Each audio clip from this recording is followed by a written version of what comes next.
I'm back at home, I'll have more control over the lighting and the sound and the camera and the whole thing. And I will also be on my Cloud Hub channel. Hey, it's nice to see you guys. Carrie Gee. I mean, I'm missing so many of your names, but I'm seeing you all, and I'm really grateful you're here. Hey, Liberty, thanks so much for your tweet and your consistency on those Johnny Enlow dealios. That's really cool. That's really good. And does it feel to you like it's important that we stay connected right now? That it's important that we stay in encouragement? It sure is important. And if any of you missed last night, and by the way, I don't know, I was listening to a few minutes of my scope from yesterday. Hey, Grammy, and it sounded like the music was jerky, and I'm so sorry because I do have some more music for you. God has me we kind of need to just stay connected, even despite some of the jerkiness of our connections and our stuff. So anyway, I'm sorry about it, but I'm here. Okay. This is a family heritage place that my dad invested in when I was really little, and this was possible for people to do. And so we come up here in the summertime, and it's really important. A lot of ministry happens up here, a lot of writing, music, art, and people come to get away and spend time with us. And I spend a lot of quiet time with the Lord. Are we frozen? I don't know what to do, guys. Are we frozen? Try it again. I will go back in and come back out and see if that's better. Consistent with you guys. And so we come up here in the summertime. And I will show up, and we're going to get even bigger, bolder, better. I feel like moving forward, as we talk about fear-free living, one of the becoming great with becoming free and becoming able to step into everything God has called us to do. We're part of a movement where He is about that.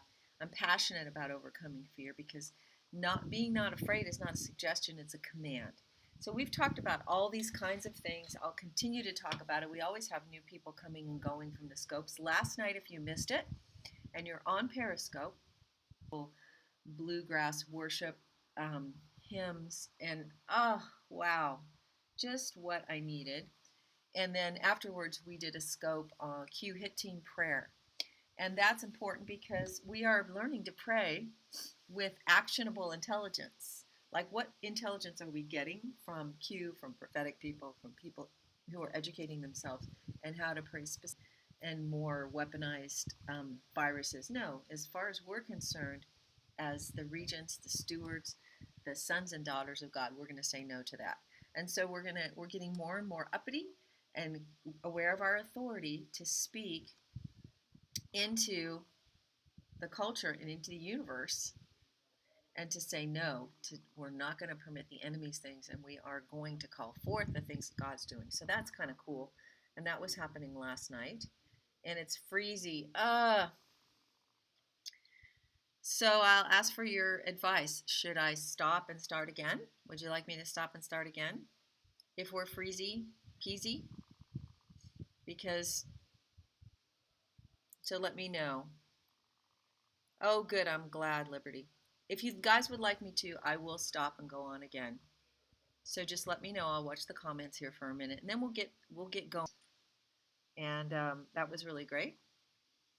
And stay on. She says, stay on. Okay. All right. So hopefully we're not as freezy peasy. Hey, Greg. Thanks so much. I have so much work to do. Well, if my video is freezing, would you consider me a podcast and listen anyway?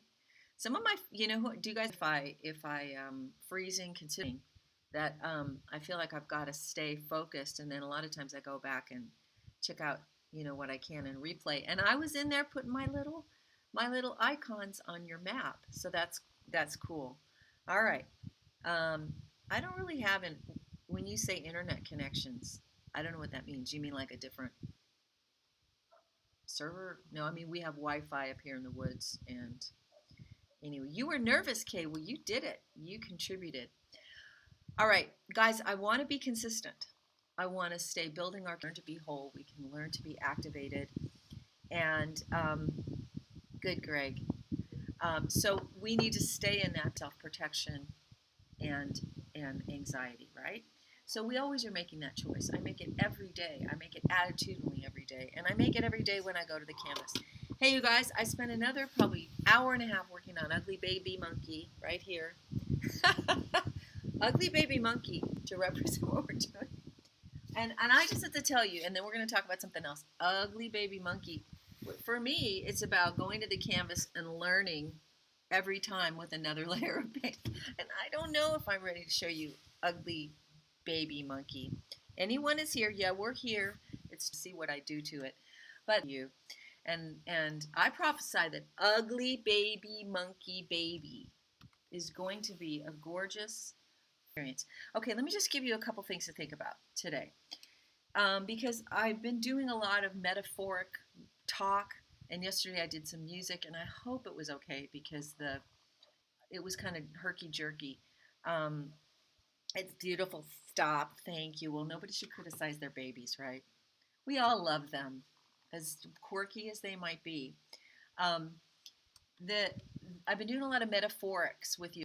How we in the past we've talked about trauma, and over the summer I have had this little ritual of doing healing from trauma paintings and giving you a little bit more to work with. Now, a few weeks ago, I did give you information about overcoming bitterroot expectations, how to deal with forgiveness. It was very specific. I like being specific. I like giving you specific things you can do to relate to healing. There are two kinds of trauma.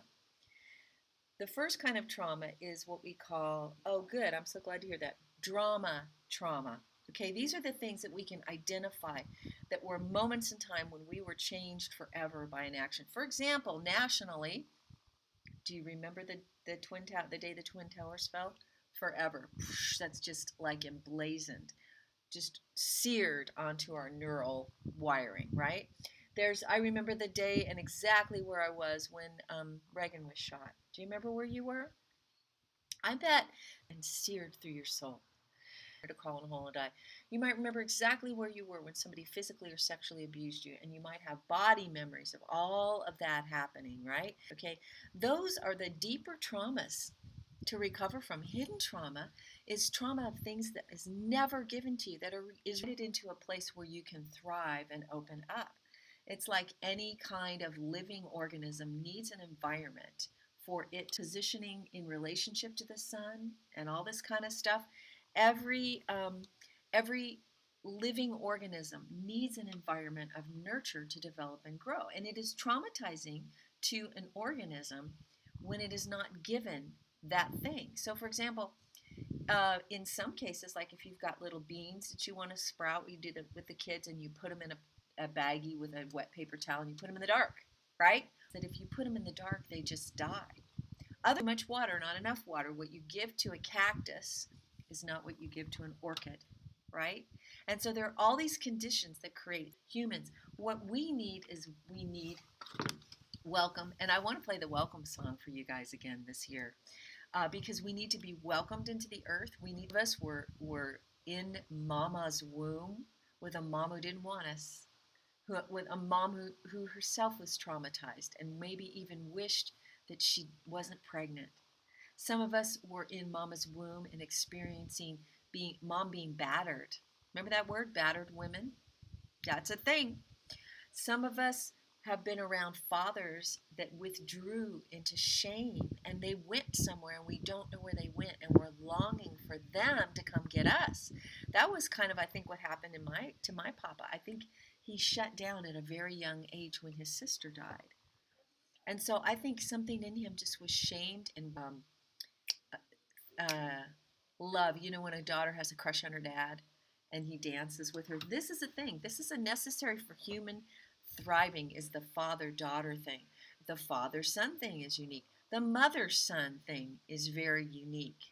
Like a lot of times there's unhealthy attachment now between mothers and sons because fathers are absent and moms are doing single parenting thing, and the dad is distant, so mom over functions, and she can sometimes feminize her sons or over connect with them, and you get emotional incest happening. Do you see all these ways in which it can go wonky even if you have a careful loving parent? It's a father and a mother. You can have people trying to do a nice thing and raise their kids, but there's a hidden trauma when you don't have both mom and dad in an intact home.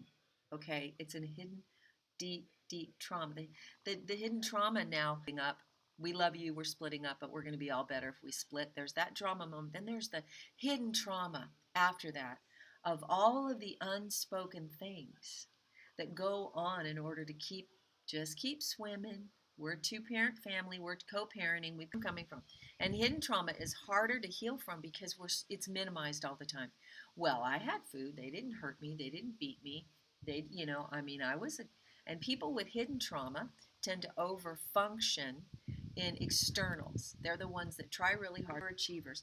Hidden trauma people have big holes in their heart, and they feel like, I don't know why I don't feel safe. I don't know why I don't feel welcome in the earth. I don't know why I feel such abandonment and such emptiness and such despair when I had all these external things that seem to be in place. So people with hidden trauma, people with trauma will act out in dramatic ways. They'll cut each other, cut themselves. They'll be involved in drug addiction. They'll be in promiscuity. They'll do dramatic things. People with hidden trauma, sometimes, I think, just a theory of mine, will go and overfunction, right? Because they'll look at other people who seem to have it all together. They have these connected families. The hidden trauma people will look at that and say, oh, well, they went to Harvard. If I get into Harvard, I'll be okay. Or they say, oh, they taught Sunday school, so I'm going to teach Sunday school. Or they memorized all the books of the Bible, by the time they were 5. So I'm going to see, hidden trauma people are constantly looking for the secret handshake that is going to give them that same imprint of safety, well-being, inner nurturing, and identity. So hidden trauma people will tend to externalize. This is my theory. I didn't learn it in school. But you can see, it can happen both ways. Trauma people can externalize, but because there's a mystery with hidden trauma. So last year I did 2 paintings. I did a drama knife, and then I turned it into a big, thick center of a sunflower. The hidden trauma painting, I showed you the little unicorn world of the person who was involved in hidden trauma and thought they had all the sparkles and the things and did all these things, but still there was this deep emptiness. And that turned into a cornucopia painting, and then I gave them away last year. Okay, so this year I just did one universalized canvas on trauma, drew a world floating in space, hacked it up, and then to put it back together, I didn't turn it back into a world, I turned it into a womb. Okay, that's going to come to life. But I want to suggest that this year I didn't really analyze our discussion. I'm trying to talk about America being a traumatized people group, the globe having been traumatized. By what? By a bioterror weapon. By the fear of death. By separation and isolation and people being, old folks being stuck off and dying of loneliness. I have a friend whose father died of loneliness. Separated from his kids. And mothers told, a friend of mine's daughter was told, when you give birth, we're gonna test you and your baby for COVID, and if you're positive, we're gonna separate your baby for 2 weeks from you. Trauma. Okay, that didn't just happen to us personally, emotionally. That happened globally. People separated from their communities, their jobs, their work, their children, their relationships. That is so traumatic, right? That was the trauma of fear. Then came the trauma of hate, which was the riots, just the tone and hatred between people. So traumatizing. That's like divorce. That's like national and international divorce. Then there's the trauma of greed that is we're dealing with now. The greed of how they want to make money through vaccinations and withholding cures for diseases that are easily accessible and don't cost a lot of money. The trauma of the media constantly the drumbeat of what we don't have and how afraid we should be, and the greed now of people behind the scenes, right? So this is national trauma. And I believe we are going to heal nationally. And the degree to which we have personal trauma, we're going to project it onto the national trauma, and it's going to be even more terrorizing to us. So, just like Mary Grace said in her trauma in my life, if there are big holes in me, things I was never given, I was never affirmed, dad was never there, mom was never there were pieces hidden. You can be traumatized by never having trauma. For a child to grow up with no sense of a creator loving them, right? So when you are identifying these traumas and you're identifying the outworking of why you always do so many externalized things and you always have a hole, ask God about hidden trauma. If you've got these extreme highs and lows in PTSD, ask God about complex dramatic trauma, right? And get well, get healed, get in for prayer, okay? I've given you these resources before. I gave you things to work through um, bitter roots and forgiveness, right? Okay, but now let's consider hidden trauma and drama trauma nationally. The drama traumas are obvious. Pandemic, the constant abuse, but it can also be hidden trauma. Okay, there's the drama trauma of the violence, the drama trauma of these things, and become aware of it. But folks, there's hidden trauma that the nation is in. And hidden trauma, I think, relates to the constant undermining. That can be. Did you ever live with? Have any of you been in a relationship with somebody who is so sick and so addicted that they constantly are crazy making?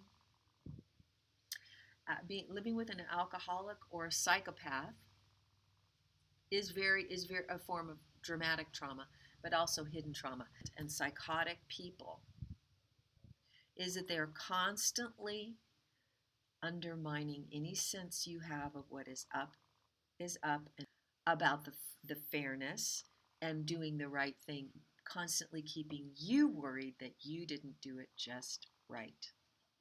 And this is another form of hidden trauma that comes through the media, the constant undermining. Can you really know? Did you really do it? This happens on social media.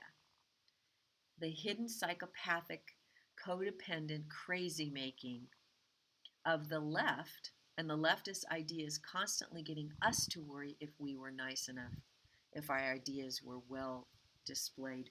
Maybe I deserved that bullying. Maybe I should, this is the thing that keeps sane people apologizing when they're being bullied by psychopaths. And we've learned now you cannot apologize to a mob. And we've seen public figures like Roseanne, who, in her sincerity, mobs have no interest in apologize to a drunk, a drug addict, in their state, perhaps in a session of honest communication outside of manipulative discussion. But you can't really apologize to a psychopath. You can't really apologize to somebody who's constantly interested in keeping you in a weak position to have control over you. And so there's a lot of hidden trauma in America right now because of social media, keeping us constantly. So when you're dealing with an alcoholic, you and make it about what you didn't do, and that's the crazy making of an addict is wild. It's insanely, evilly brilliant.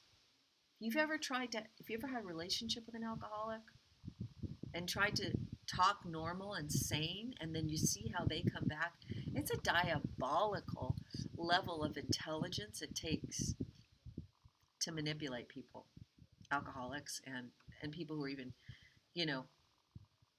narcissists, psychopaths, people just completely disconnected from human, real human authenticity. And this is very trauma of what can I know? Can I be sure?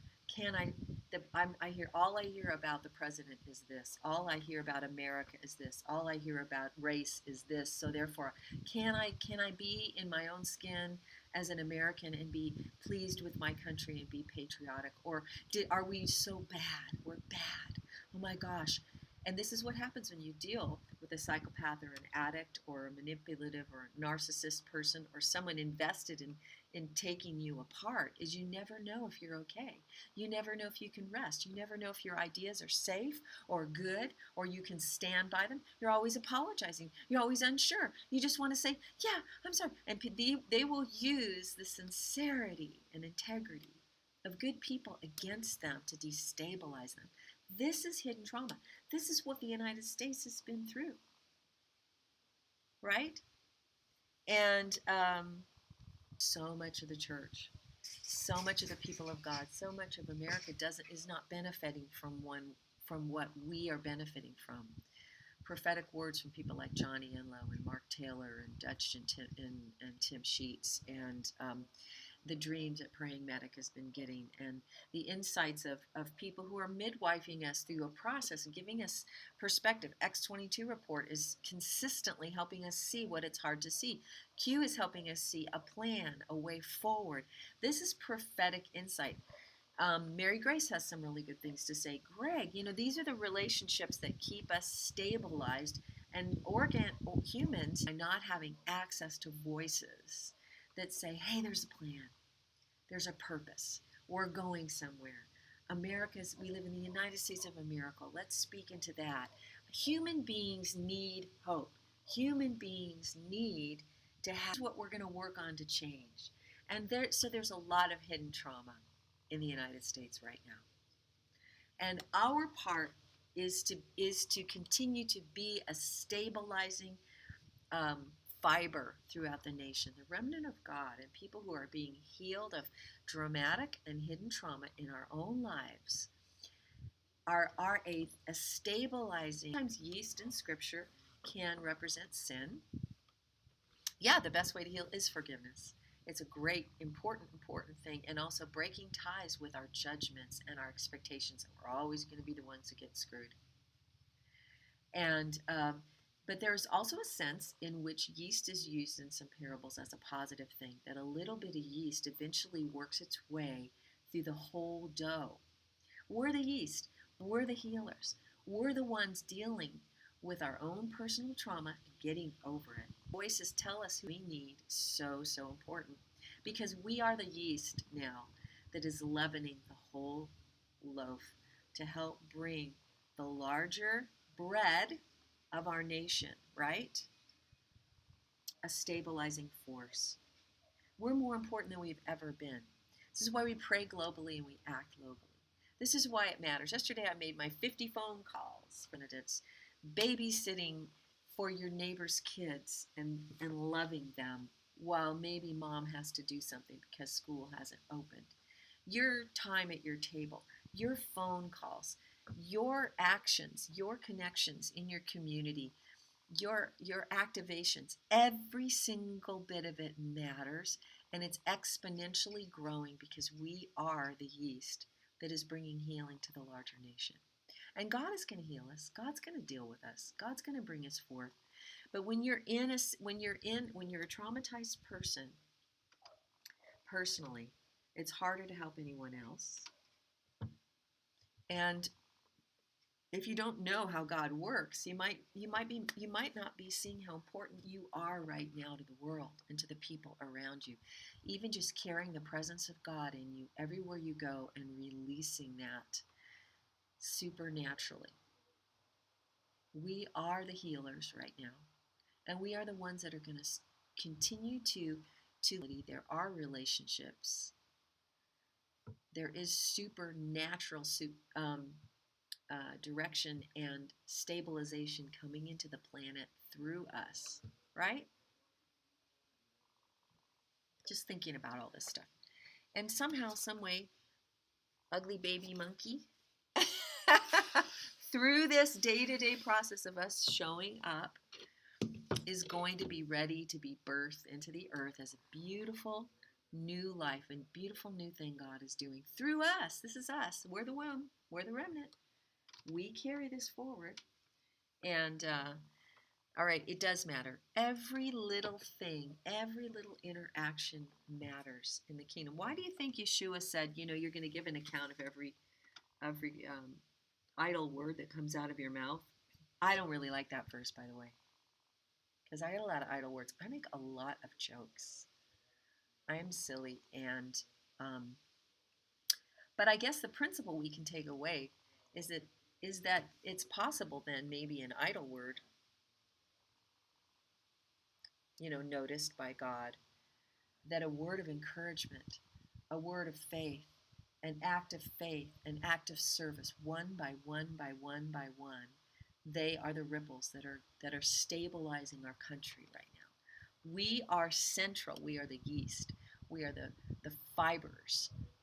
And if you're a person who's dealt with trauma or hidden trauma, you know how important those lifeline people are in your life.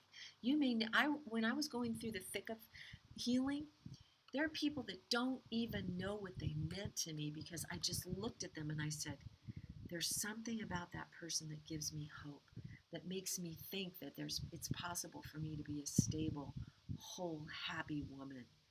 I believe that because I know that person. I'm not kidding you.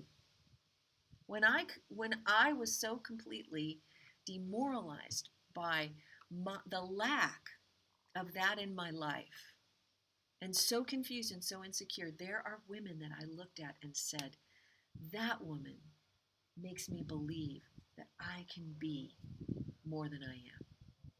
That person makes me trust. That person keeps me going.